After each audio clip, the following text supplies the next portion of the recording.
mais um Entre Agendas, hoje com um convidado especial, o arcebispo de Olinda e Recife, Dom Paulo Jackson. Obrigado, Dom Paulo, por nos receber aqui na sua casa, na sua cúria. E queria perguntar, para começar, no seu discurso de posse, o senhor citou dois grandes bispos que Recife teve, o Dom Vital e o Dom Helder. Parece que o senhor tem repetido isso em vários lugares. Qual mensagem o arcebispo trazendo essas duas figuras que, teoricamente, foram para dois vertentes diferentes da igreja?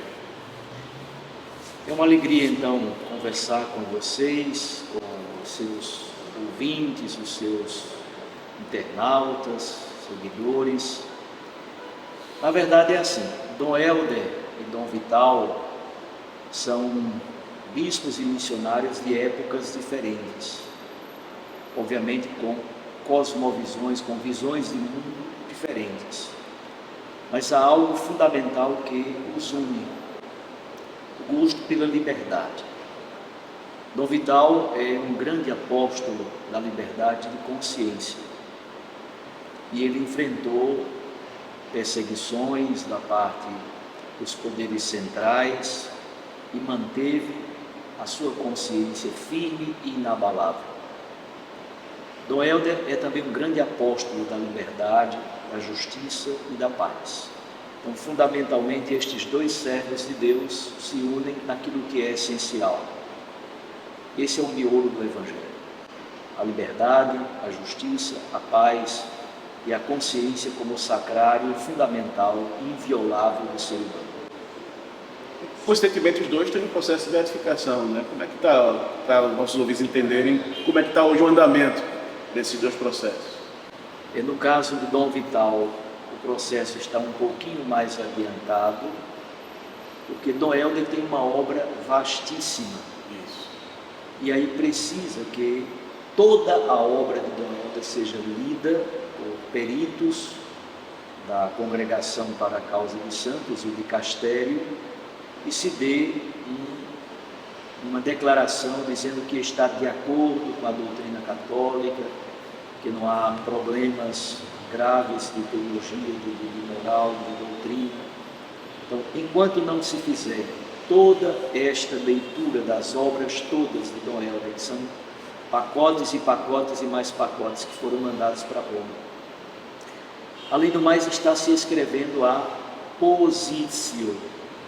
A Positio é o documento oficial com o qual se apresenta o candidato ao processo de canonização, feito a partir dos laudos, a partir dos testemunhos que foram dados por todas as pessoas que foram ouvidas durante o processo. Então, vamos dizer assim, que Dom Vital está mais na frente do que Dom Helder nesse quesito. Mas vai depender um pouco de como a coisa caminha. Pode ser até que os dois cheguem mais ou menos juntos. Então, depois que se aprova a Positio de servo de Deus, se passa a venerável. E depois do primeiro milagre confirmado pela equipe de peritos, de cientistas da Santa Sé, então se faz o processo de beatificação. O senhor estava como bispo em Garanhuns, no Agreste Pernambucano, recentemente foi nomeado Papa para a Arquidiocese. O que mudou na sua rotina? O que é que mudou na uma igreja que é muito maior, né? Talvez Garanhuns caiba dentro de uma cidade da Arquidiocese de Olinda e Recife. Que desafio o senhor tem agora pela frente? É verdade, a Diocese de Garanhuns tem quase 700 mil habitantes. É a população de Jaboatão. É isso. Praticamente. Então, obviamente que os desafios são imensamente maiores. Nós temos quase 4 milhões de habitantes, são 3.980.000 habitantes, em 19 municípios aqui no continente e Fernando de Noronha, este continente. Depois temos a complexidade das grandes cidades, com todos os desafios sociais, o processo de pauperização, de empobrecimento, o processo da violência, o grande desafio das juventudes, desafios de ordem vinculados à desigualdade social e desafios específicos no campo da fé e da evangelização. A secularização, a perda da fé, a perda do senso de Deus, os jovens que precisam de fato receber um processo de evangelização com uma linguagem própria e adequada. Então temos de fato grandes e belos desafios. Por outro lado, encontrei comunidades muito bonitas, paróquias riquíssimas e belas, com uma história pastoral e uma história de evangelização muito bonita. Tenho encontrado sacerdotes, presbíteros muito dedicados, missionários. Então eu vou concluir o ano de 2023 tendo visitado um terço das paróquias da diocese, são 152. Então eu terei visitado ao final de dezembro mais ou menos 50 paróquias. Praticamente todo dia eu estou numa paróquia, às vezes num dia mais de uma paróquia no mesmo dia. E tem sido uma experiência absolutamente riquíssima. De fato, os desafios são gritantes e gigantescos, mas também há grandes colaboradores, colaboradoras, a vida religiosa, os diáconos permanentes, leigos e leigas que vivem a fé e testemunham o batismo com muita alegria. Também as novas comunidades são uma força nesse processo de evangelização. Então, se é verdade que a messe é muito maior, é também verdade que há mais operários para nos ajudar nessa grande empreitada. Além de arcebispo, que já é uma atribuição muito grande, o senhor também faz parte da direção da CNBB no Brasil. E a impressão que faz, para a gente que faz imprensa, faz comunicação, é que com essa nova presidência, com essa nova composição, a CNBB retomou o protagonismo que ela tinha antes. É só impressão da gente que faz comunicação ou é de fato aquilo que está pensando o secretário-geral, o presidente da instituição? Não, eu acho que é impressão. O período, primeiro porque o Dom Jaime Spengler, que é o nosso presidente, ele era o primeiro vice-presidente de Dom Valmor. Então, no período da presidência de Dom Valmor, a CNBB teve uma preponderância, teve um protagonismo muito belo no Brasil inteiro. Talvez as pautas que surgiram nesse momento exigiram de nós um posicionamento mais claro, mais explícito. E quando, por exemplo, a pauta do aborto foi colocada para votação no Supremo Tribunal Federal.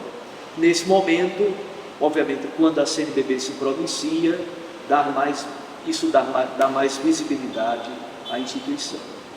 Mas uma das grandes tarefas da nossa presidência, isso a gente tem desde o início no coração, é ajudar também o povo brasileiro no grande processo de reconciliação e de pacificação. Houve muitas fraturas, houve muitas fissuras na sociedade, mesmo dentro das comunidades eclesiais, dentro das igrejas. E o último pleito eleitoral, a última eleição, foi extremamente dolorosa deste ponto de vista. Então ficaram muitas fraturas na sociedade e nós temos feito um trabalho para tentar um processo bonito de reconciliação, obviamente respeitando a Constituição, respeitando a legislação brasileira, o Código Penal. Então, quem cometeu crimes vai responder pelos seus crimes, mas o que a gente quer é que as pessoas concretas da nossa família, da nossa comunidade, do nosso círculo de amizades, estas pessoas não destruam amizades, não destruam comunidades por causa de campanha eleitoral.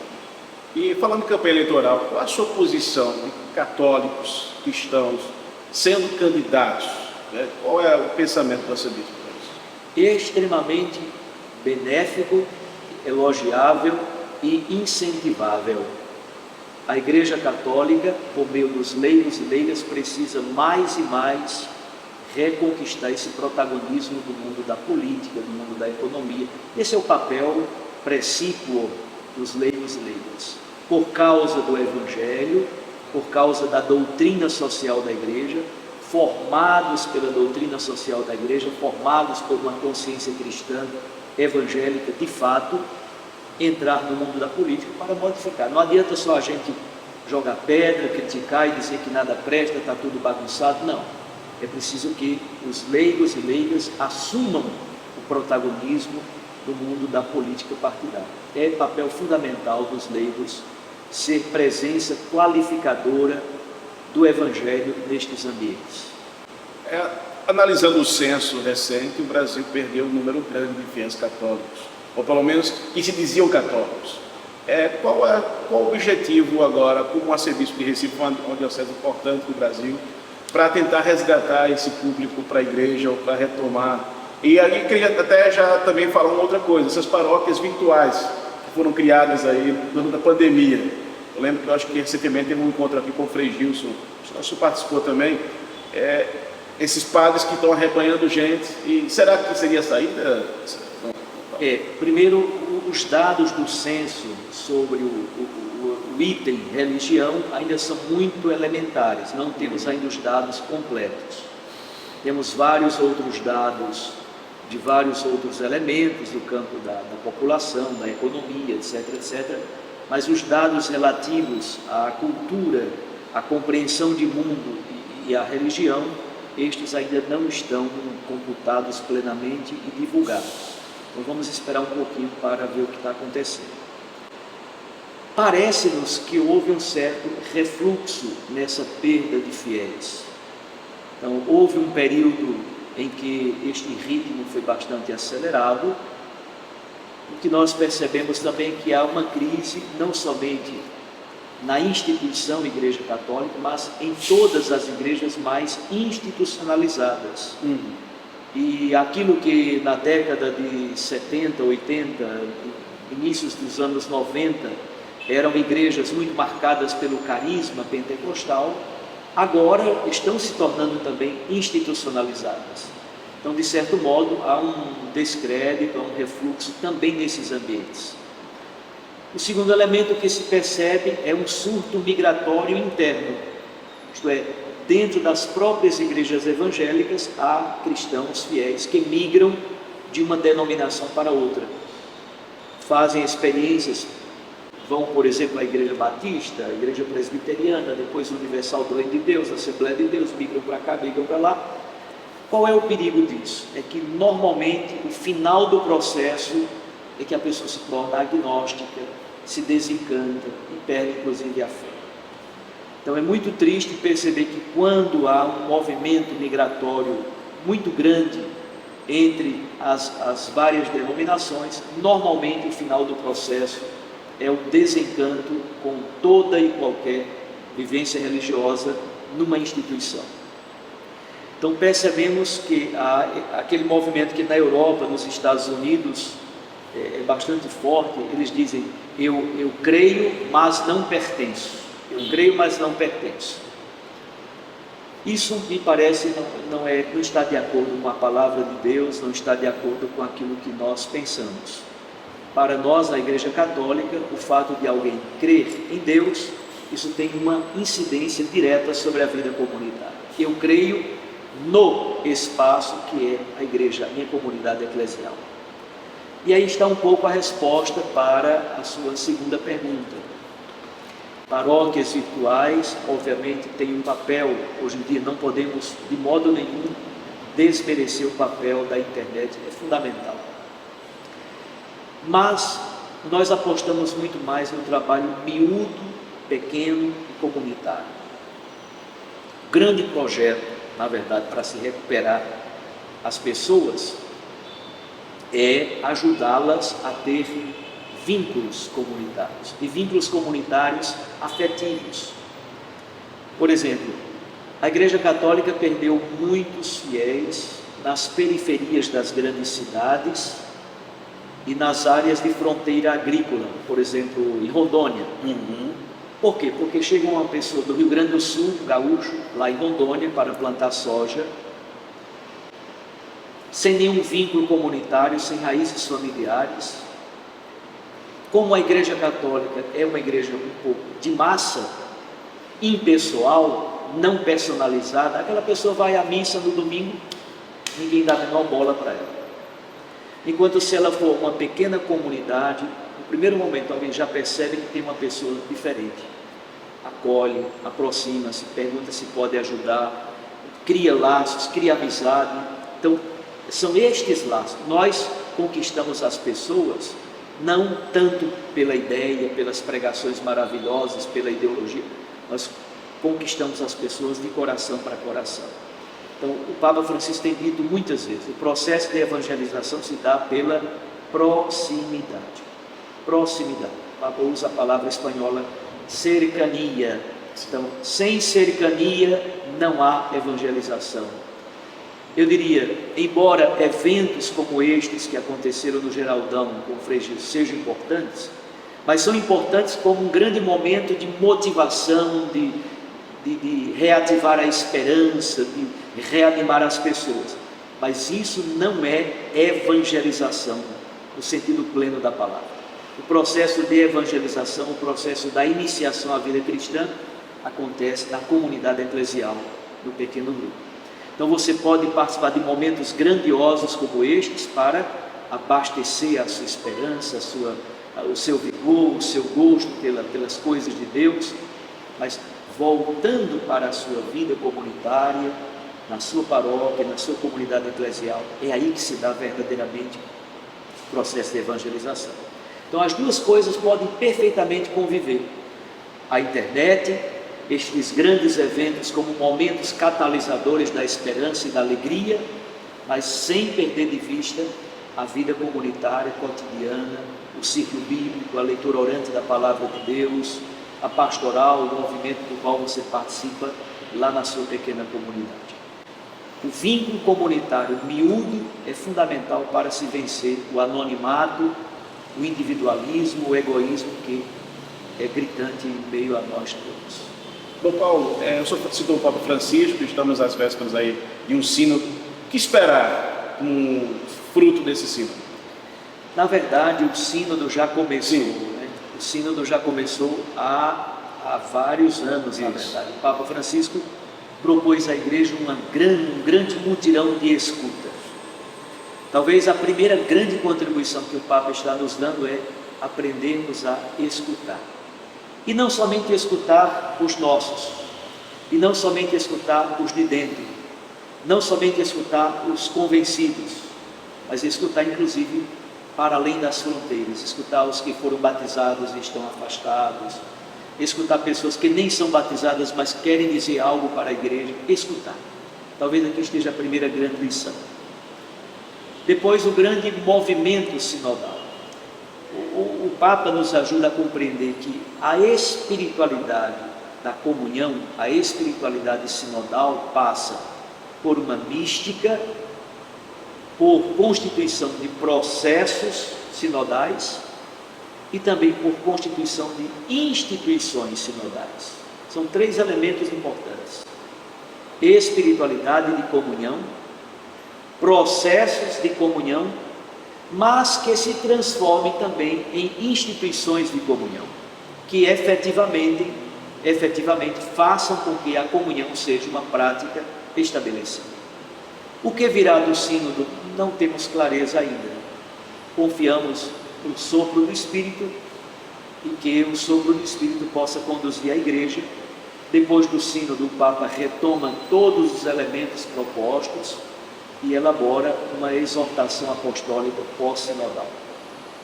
Creio que o processo, o Papa tem dito muitas vezes, o processo é mais importante do que o espaço e do que os resultados. Então, o processo é uma grande escola de sinodalidade. A gente pode esperar alguma mudança na igreja depois disso? Normalmente os sínodos não trazem mudanças doutrinais profundas. Mas, por exemplo, a relação entre o papel do bispo diocesano e o papel da colegialidade episcopal. Aqui nós temos um grande trabalho a ser feito. O papel do bispo diocesano e o papel da conferência episcopal. É um grande trabalho a ser feito. Mas esperemos. Ele falou vamos escutar aquilo que o Espírito suscita na igreja. Inclusive ontem, em resposta a algumas perguntas de cardeais, ele citou a bênção, a possibilidade de uma bênção a casais homoafetivos, enfim, essa fala do Papa, ele deixa aberto ainda ou já ainda é preciso esperar um pouco mais? Eu não vi precisamente a fala dele, não sei em que contexto, nem o que de fato ele disse, mas eu me lembro muito de Dom Henrique Soares. Sim. Dom Henrique Soares brincava assim, mas dizia: Um dia desse, ele contando para a gente, um dia desse veio um casal que não é casado na igreja e me pediu uma bênção. Se ajoelhe. João, eu te abençoo em nome do Pai, do Filho e do Espírito Santo. Maria, eu te abençoo em nome do Pai e do Espírito Santo. Abençoar sempre. Um casal homossexual, homoafetivo, pode receber bênção? Pode, diz o Papa. É um casamento? Não. João, eu te abençoo em nome do Pai, do Filho e do Espírito Santo. Manuel, eu te abençoo em nome do Pai e do Espírito Santo. O casal, enquanto par, pode receber uma bênção? Eu não sei o que o Papa disse, nem em que contexto disse. Por isso, prefiro não opinar. Contudo, tenho certeza absoluta que o Papa nunca elevou essa união à categoria de sacramento. Isso é certeza plena. Então, eventualmente, pode haver uma bênção para um casal que busca Deus, mesmo vivendo uma situação de irregularidade. O Papa está nos indicando algo neste sentido. Vamos esperar o que o Papa Francisco tem a nos dizer. Para encerrar, Dom Paulo, eu sei que o senhor acabou de chegar, praticamente 1 mês e meio, não sei, mais ou menos que isso, mas a gente não sabe quanto tempo isso vai ficar. Pode ser que daqui a um tempo o Papa faça uma mudança. O que é que o senhor espera do seu episcopado no Recife, no final desse processo aqui na Arquidiocese? Eu espero primeiro trabalhar muito em conjunto com os sacerdotes. Acho que é muito importante dar uma identidade cada vez mais profunda ao clero da Arquidiocese de Olinda e Recife.